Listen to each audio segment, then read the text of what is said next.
अस्सलाम वालेकुम जी, मैं हूं फैसल अब्बास और मेरे साथ वसीम मलिक मौजूद हैं। आज इमरान खान की 3 अहम तरीन केसेस में समाअत थी इस्लामाबाद हाई कोर्ट के अंदर और अभी-अभी ये समाअत ख़त्म हुई है। इमरान खान की 190 मिलियन पाउंड केस, तोशाखाना और साइफ़र केस में आज अहम तरीन समाअतें थी।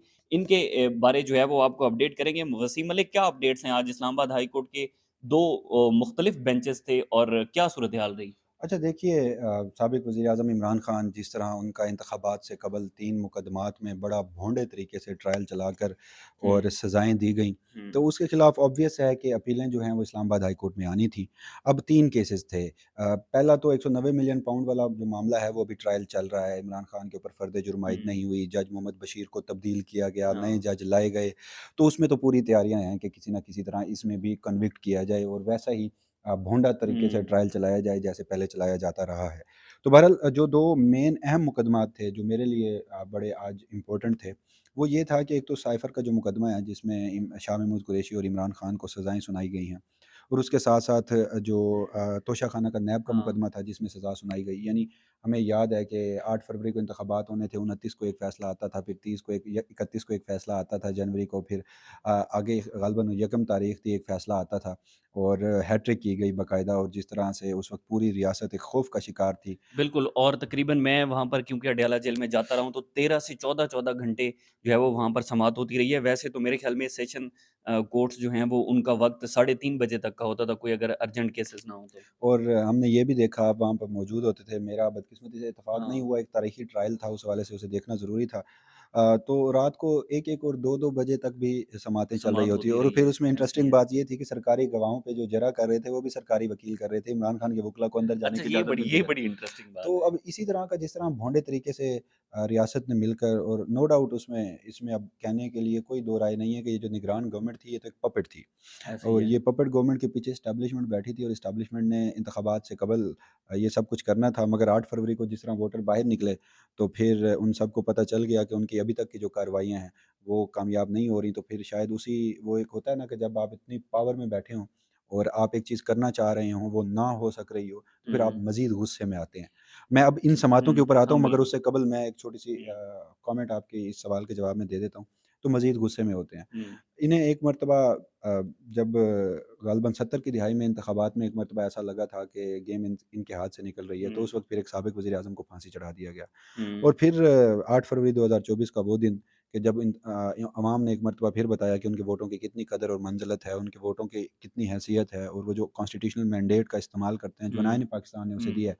फिर इन्होंने आज तक ग़ालिबन आज की तारीख़ तक भी अभी तक इंतखाबात के मुकम्मल नताइज नहीं आए। यानी आज 26 फरवरी हो गई है, 8 फरवरी को इलेक्शन थे, 16 दिन गुज़रने के बावजूद भी ये अपनी मर्ज़ी के रिज़ल्ट लाने में नाकाम रहे। नाकाम रहे तो हैं। उस सब के बावजूद अब जो कोशिशें की जा रही हैं क्योंकि हुँ, ये जो ट्रायल हुए हैं ना, सबसे पहले इन ट्रायल्स के ऊपर आ जाते हैं। ये तो इस्लामाबाद हाई कोर्ट से उड़ने ही उड़ने हैं।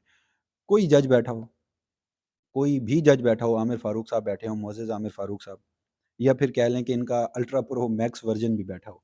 तो वो किसका नाम ले रहे हैं? जिस तरह से भोंडे मतलब अगर आमिर फ़ारूक ठीक है। साहब लोग बाइस्ड कहते हैं हाँ, उन्हें, बड़ी इज़्ज़त और एहतराम के हुँ, साथ उनके फ़ैसले उनके अपने जजेस जूनियर जजेस नहीं मानते। नहीं सुप्रीम कोर्ट ऑफ मानते। पाकिस्तान से उनके फ़ैसले अनडू हुए हैं। हाँ, तो इमरान खान के खिलाफ अगर उनके जस्टिस आमिर फ़ारूक के दिए गए फ़ैसलों की फ़हरिस्त गिनवाने लगूँ तो शायद आपकी वीडियो का ड्यूरेशन ही बहुत लंबा हो जाएगा। ऐसे ही है। तो ये अब एक रिकॉर्डेड हिस्ट्री है, हम किसी असम्पशन पे बात नहीं कर रहे। हुँ, तो वो जो उनका एक बाइस्ड कैरेक्टर है, मैं इसी वजह से कह रहा हूँ कि उनका अल्ट्रा प्रो मैक्स वर्ज़न भी बैठा हो हुँ, तो जिस तरह से भोंडे तरीके से ट्रायल चलाया गया है, हुँ, सज़ाएँ कलअदम भी होंगी, लेकिन वो चलें मरकज़ी अपील जब सुनी जाएगी थोड़ा वक़्त लगेगा, मगर जो पहला नुकता होता है उसमें सज़ा कलअदम हो जाती है।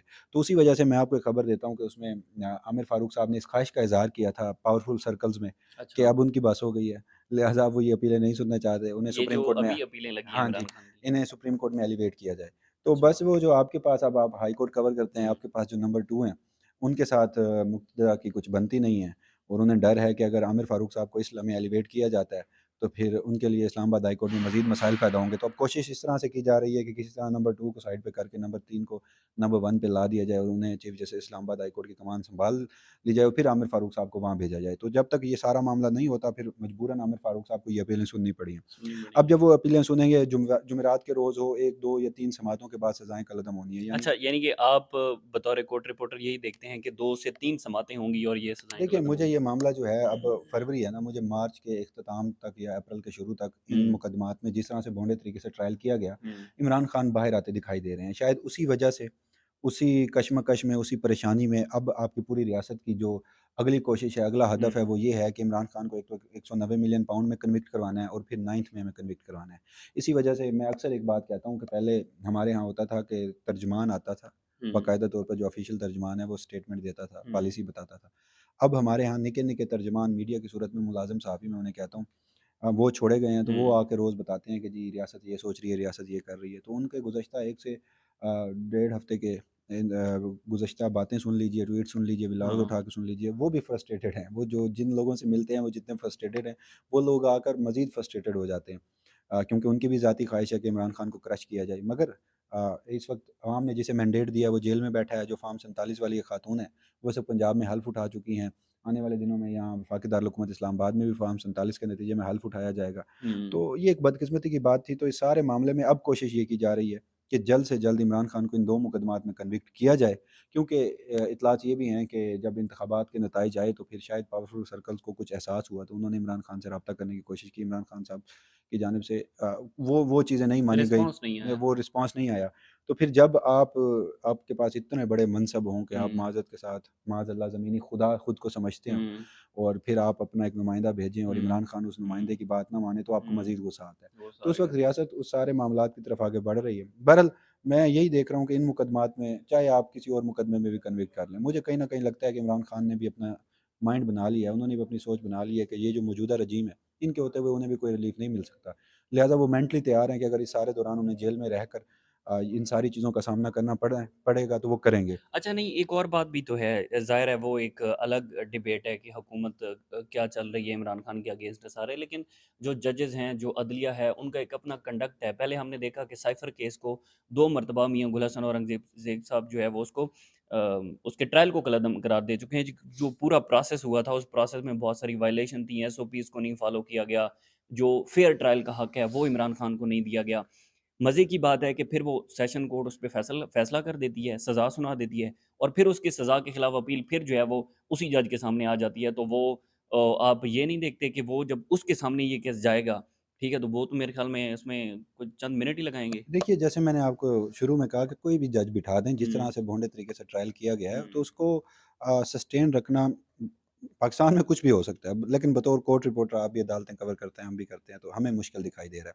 अब उसमें जहाँ तक आपने मियाँ गुल हसन औरंगज़ेब साहब की बात की, तो आपने बिल्कुल दुरुस्त कहा, मुझे याद है, उन्हीं के कमरा अदालत में हमने ये चीज़ें कवर की हैं कि 2 हुँ, मरतबा ट्रायल कलअदम करार दिया गया। अच्छा, वो जिस बुनियादी नुक्ते पे कलअदम करार दिया गया था, वो इन कैमरा प्रोसीडिंग्स थी। वहाँ पर हुँ, सहाफ़ियों को या पब्लिक को जाने की इजाज़त नहीं थी, और प्रोसिक्यूशन मनमाने तरीके से ट्रायल कर रही थी। और उस बुनियाद पर फिर उसे कहा गया कि इसमें शुरू में तो ये भी हुआ था कि वज़ारत कानून की जानिब से जज की तकर्री का नोटिफ़िकेशन बाद में जारी होता है, जज पहले जाके बैठ के वहाँ पर हाँ, समाअत शुरू कर देता है। तो वो जो सारे एक लूप होल्स थे, उसकी बुनियाद पे कलअदम करार दिया गया। मगर जस्टिस गुल हसन औरंगज़ेब के फ़ैसले के बाद उसकी रोशनी में कुछ हद तक ये ट्रायल ज़रूर चलाया गया कि वहाँ पर चाहे मनमाने सही, अपनी पसंद के ही सही, सहाफ़ी बिठाए गए। कुछ इंडिपेंडेंट जर्नलिस्ट भी जाते ऐसे रहे, ही है। हाँ, वो बिल्कुल। चीज़ों को रिपोर्ट भी करते रहे। तो उस हद तक तो चलें ट्रायल ठीक था। हुँ, मगर फिर जो जिस तरह से प्रोसिक्यूशन की गई, जिस तरह से जरा की गई, जिस तरह से रात 2-2 बजे तक ट्रायल किया हुँ, गया, जिस तरह से आज़म खान का जो स्टेटमेंट है, इमरान खान के लॉयर्स को क्रॉस क्वेश्चनिंग की इजाज़त नहीं दी गई। नहीं तो दी ये गई, सारे जो हाँ। मामलात हैं, उस पे जस्टिस गुल जी। हसन औरंगज़ेब का हुँ, जिस तरह से पहले क्लैरिटी थी, हुँ, अब भी क्लैरिटी होगी। मगर उस सब में मेरे नज़दीक जस्टिस आमिर फ़ारूक साहब का कंडक्ट है। देखिए, आमिर फ़ारूक साहब के पास इसी मामले की बेल पिटीशन आई थी, शाह महमूद कुरैशी की भी और इमरान इमरान खान, खान का भी। बिल्कुल। ग़ालिबन ये कोई अक्टूबर का महीना था, हुँ, अक्टूबर 2023 का। जस्टिस आमिर फ़ारूक साहब ने ना सिर्फ़ बेल रिजेक्ट की थी, बल्कि ज़मानत के केस में, जो कि कानूनन ऐसा नहीं किया जा सकता, उन्होंने एग्ज़ैक्टली। ज़मानत के केस में केस के मेरिट्स को डिस्कस करते हुए फ़ैसले में ये तक लिख दिया था, यानी अगर मैं आसान अल्फ़ाज़ में सुनाऊँ, तो इमरान खान के खिलाफ़ सज़ाए मौत की तौसीक कर दी थी। जब वो ऑर्डर चैलेंज हुआ, और मुझे याद है 22 फरवरी या 23 फरवरी हुँ, ग़ालिबन 23 दिसंबर या 22 दिसंबर हुँ, 2023 का ग़ालिबन दिन था। सुप्रीम कोर्ट ऑफ पाकिस्तान में 3 रुकनी बेंच था, कायम मक़ाम चीफ़ जस्टिस सरदार तारिक मसूद साहब थे, जस्टिस अतर मिनुल्लाह साहब थे और जस्टिस मंसूर अली शाह साहब थे। आप ज़रा देखें कि जब उन्होंने इमरान खान को साइफ़र के मुकदमे में ज़मानत दी, तो उसके बाद जस्टिस आमिर फ़ारूक की वहाँ पर जो ऑर्डर था, उसका क्या हशर-नशर क्या किया गया। असर नज़र हुआ? ऐसे ही है। और जिस तरह से आमिर फ़ारूक साहब के कंडक्ट के ऊपर भी वहाँ पर सवालात उठाए गए। तो बुनियादी नुकता ये है कि जब एक जज अपना माइंड डिस्क्लोज़ कर चुका है, हुँ, जब एक जज ज़मानत के मुकदमात में हुँ, भी लिख चुका है कि इस मुल्ज़िम को जो फांसी की सज़ा है या उम्र कैद की सज़ा है, वो तक दी जाए। तो उनका इस केस में खुद को अलग रखना बिल्कुल बनता ऐसे ही था, है। उनका इस केस में खुद को नहीं बैठना बनता था। लेकिन बहरहाल ये हमारी जुडिशरी है, हमारी अदलिया है, हमने माज़ी में भी ऐसा देखा है देखा कि है, जब बिल्कुल। पॉलिटिकल इंजीनियरिंग के लिए हमारी अदलिया बिल्कुल, इस्तेमाल होती पॉलिटिकल रही है, विक्टिमाइज़ेशन के लिए ये और केसेज़ उससे होते हैं उससे सारे अदलिया और की उसमें बेतुकीरी हाँ। होती है और फिर अदलिया अपनी बेतुकीरी जो है वो प्लेट में रखकर एस्टेब्लिशमेंट को देती है। एस्टैब्लिशमेंट को देती है। बहुत शुक्रिया वसीम मलिक हमारे साथ मौजूद थे। आज 190 मिलियन पाउंड केस में इमरान खान की जो ज़मानत की दरख्वास्त थी, उसमें भी फ़्रीकैन को जो है वो नोटिस होकर जुमेरात के लिए मुकर्रर किया गया है। उसके बाद तोशाखाना और साइफ़र केस में जिसमें चीफ़ जस्टिस आमिर फ़ारूक और जो जस्टिस मियाँ गुल हसन औरंगज़ेब हैं, इन दोनों ने समाअत की है और इसमें भी दोनों को नोटिस होकर इसको भी जुमेरात के लिए मुकर्रर कर दिया गया है। लेकिन देखना होगा कि आने वाला जो वीक है वो इस हवाले से बहुत ही इम्पोर्टेंट है। हमें इजाज़त दीजिए। अल्लाह हाफ़िज़।